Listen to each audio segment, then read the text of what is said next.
Cá cắn hết phải không bà? Ngon quá bà nhỉ? Ui bà giỏi biết không mà. Ui này. Ui đây một con ui. Ui bà ơi, hai con này có cắn quấn với nhau mà.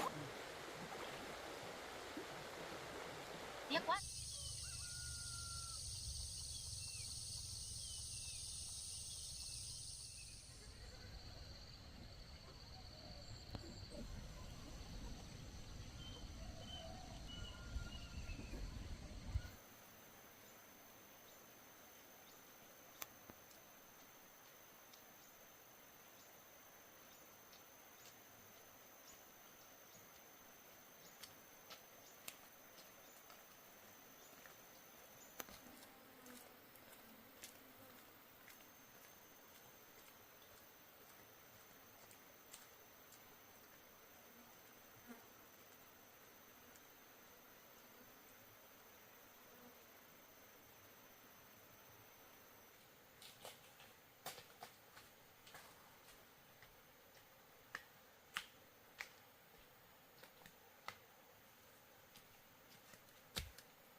Mình tìm thấy củ ráy này to quá. Lâu lắm rồi mới gặp được củ ráy dài như này.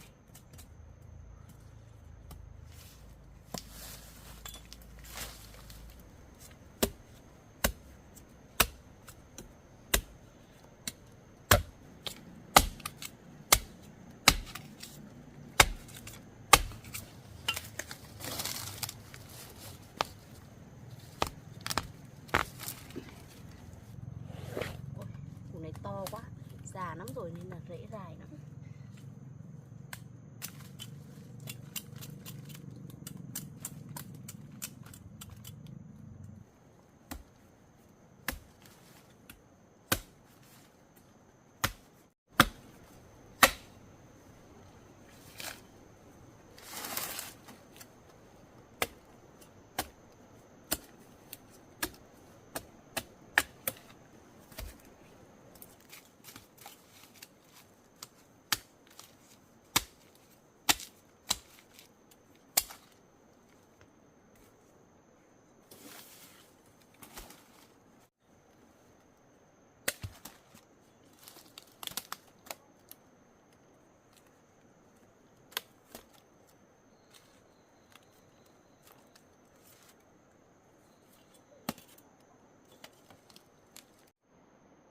chưa đủ vùi được.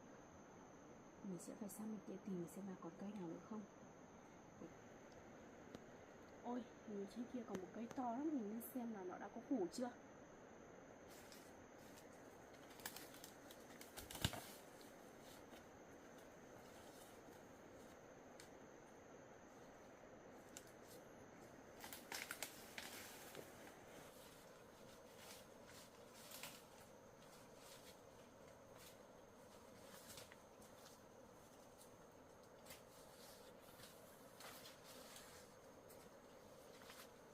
Cây này cũng to quá.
Ui, ôi củ này to quá. Số mình này thật là may.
Kia như còn cây nữa.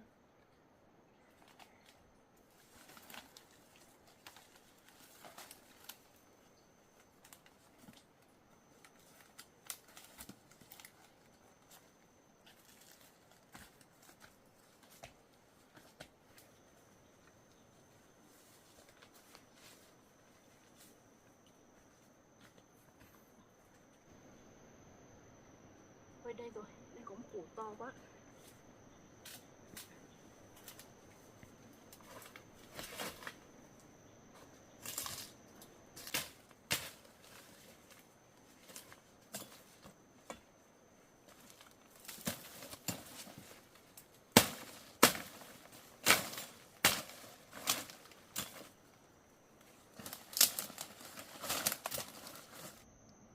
Ui, củ này to mà dài thế. Trời ơi.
cuối cùng cũng được một hồi rồi.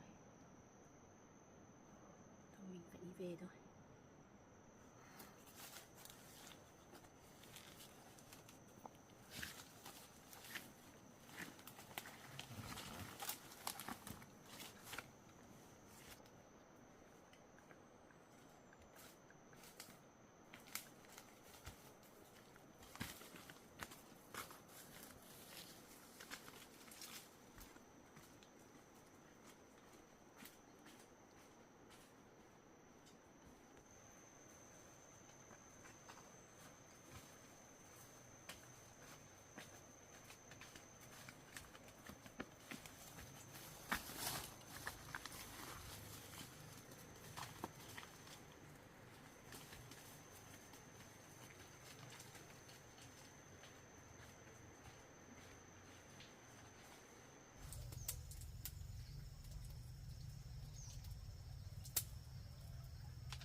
Dạ.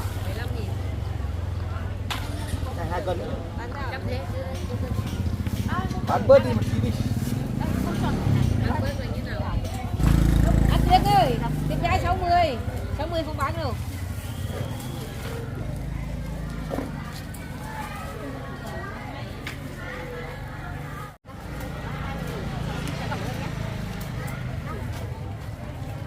Mua gì đi chị? Cầm.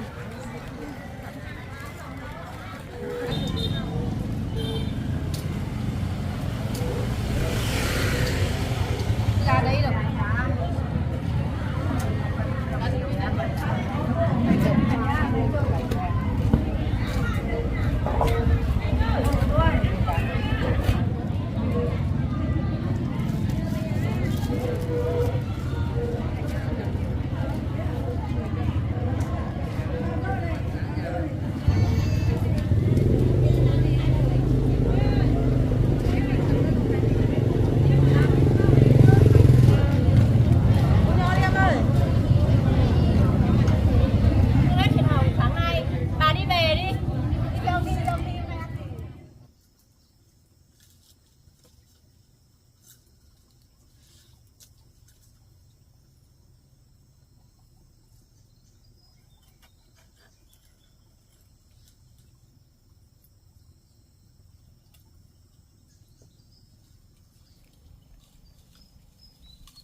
Thơm nuôi cá thích ăn nuôi.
Được một cái lớn.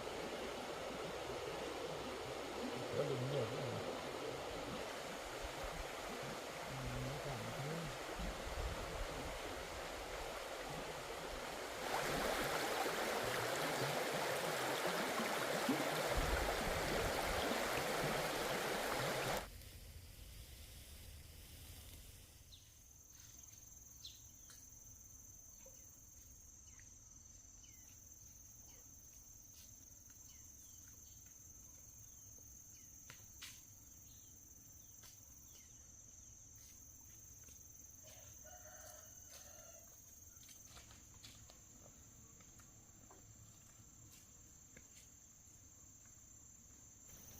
Bà ơi, cháu về rồi bà ơi. Bà ơi. Bà lại đi đâu rồi nhỉ?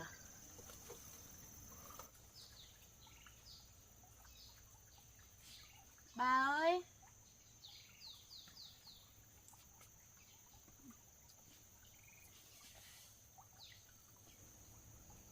Nắng thế này mà bà lại đi đâu rồi nhỉ? Bà mới ốm dậy nữa. Không biết có chuyện gì xảy ra với bà không? Bà mới ốm dậy mà bà lại đi đâu thế nhỉ? Hay bà lại đi ra bờ sông rồi? Thôi mình phải đi ra bờ sông tìm bà xem thế nào.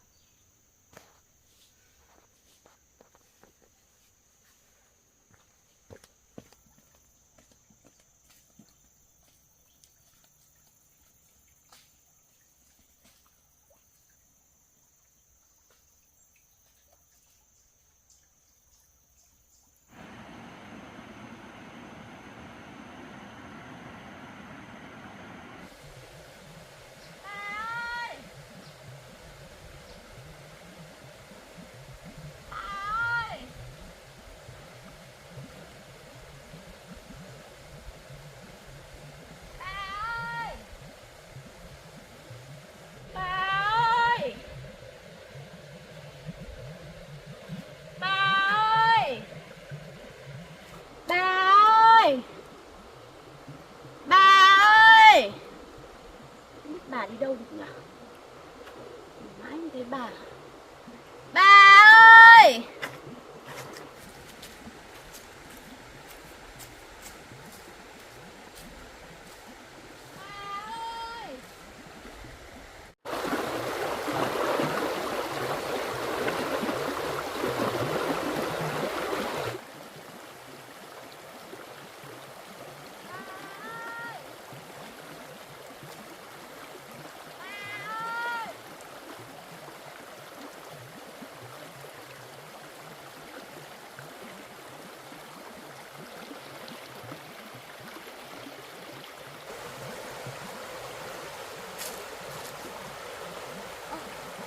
Bà kia rồi. Bà đang làm gì ở đây thế nhỉ? Bà đang làm gì ở đây thế bà? Bà ơi, bà đang làm gì ở đây thế bà? Bà đi câu cá. Đâu, cần câu của bà đâu? Cái cần câu của bà đâu bà? Đây á bà? Ui, nay bà lại câu cá thế này đó bà? Ui, cháu chưa câu cá như bao giờ.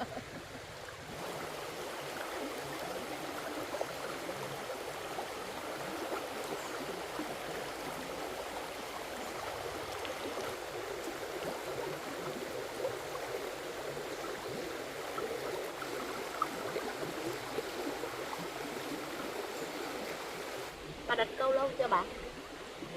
Lâu rồi hả bà? Đấy, cháu đi chợ về không thấy bà ở đâu, nên cháu đi tìm mãi. Ra đây mới thấy bà ở đây. Cháu lại tưởng bà đi đâu. Nó cản với bà đi trên thủy đến câu.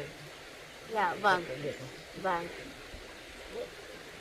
Nếu mà được là cũng được đấy bà nhỉ. Bà có hay câu kiểu này không bà? Nha. Thế đấy, bà nhiều kinh nghiệm nhỉ, cháu học hỏi từ bà nhiều cái lắm đấy. Chứ còn cháu từ bé rồi cháu không biết đánh câu thế này đâu bà.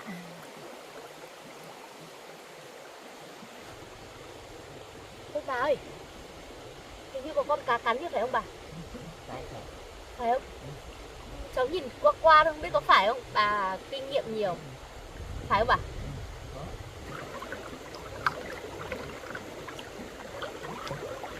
Kia nữa kìa bà ơi. Kia nữa kìa. Đi hai bà cháu mình đi xem đi. Con cá đã. Vâng.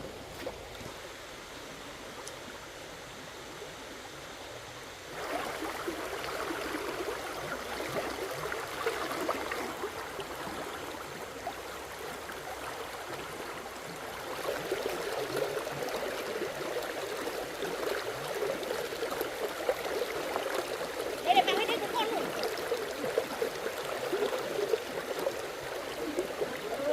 Thế to quá bà nhỉ? Ui bà giỏi biết không mà được con cá to nữa nhỉ? Ui, đây có một con nữa kia có bà.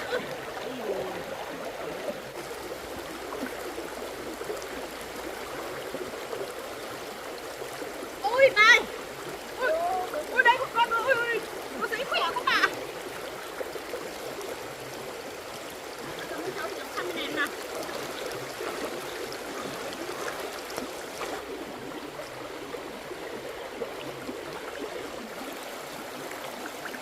Ui, bà ơi, hai con này có đang quấn với nhau bà. Ui, ui nhiều quá. Bà ơi, nhiều quá. Ui, này nó quấn với một con rồi.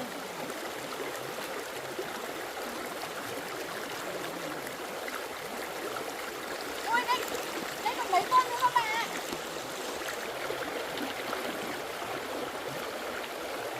Ui.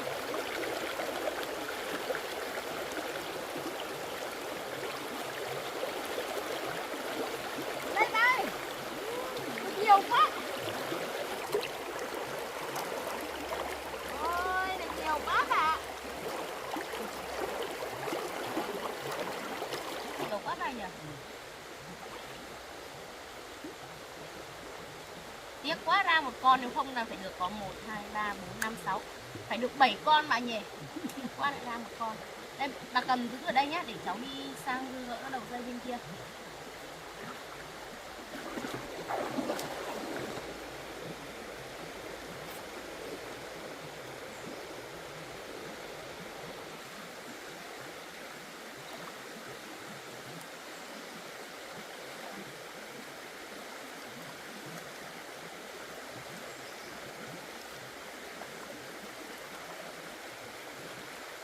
Ở đây cháu cầm đây.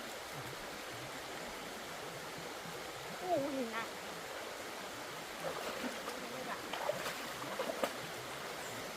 Đấy, bà xem.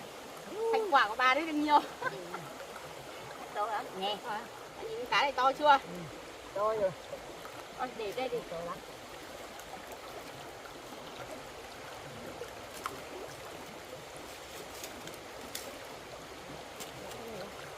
Mai kia lúc nào bà lại bắt bà lại lấy dây này đi bà nhá.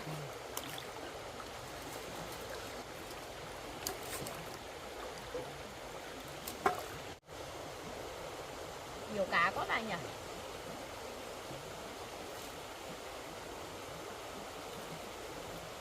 Nhiều quá bà nhỉ? Vâng, để cháu cầm nhá. Đây bà cầm dây cháu cầm nhá. Đi, hai bà cháu đi về đi. Bà đang cháu cầm cho không mà đi có được cái gì.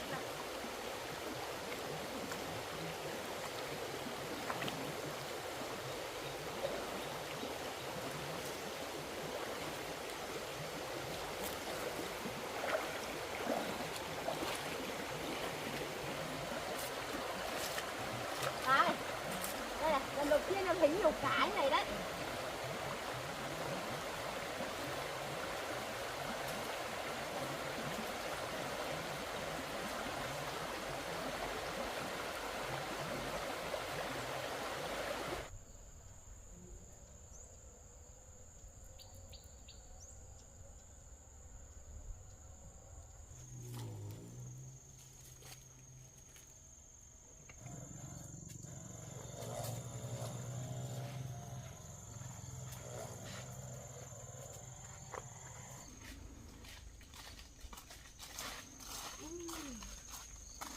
Nhìn thích quá mà.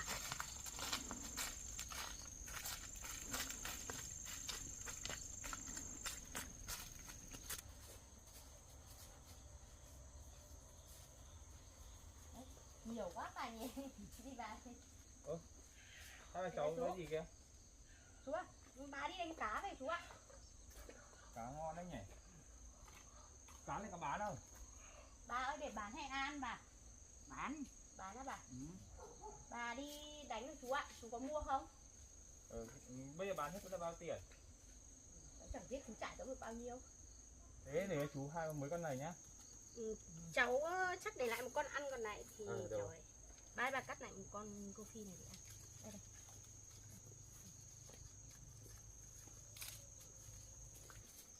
Rồi, thế hai bà cháu đều con này à? Vâng. Thế Chỗ này bao tiền nhỉ? Ôi này chú ấy 100 bài à? Đây, cắt. Dạ vâng. Cho bà đây. Bà cầm đi Bà bà. cầm đấy. Cháu cảm ơn nhé. Cháu xin nhá. Cháu cảm ơn nhé. Đi bà. Ở sau có cá thì mà qua đây thì moi là chú nhá. Vâng ạ. Chú trong này này. Đây ạ. Dạ vâng ạ. Đi, bà cất tiền đi để cháu cầm nhé. Rồi, cháu cảm ơn chú nhá. Đi, cất tiền đi bà. Đấy, đây bà đi bắn bắt cá lại bán được luôn. Đi, may quá chú mua cho bà nhỉ.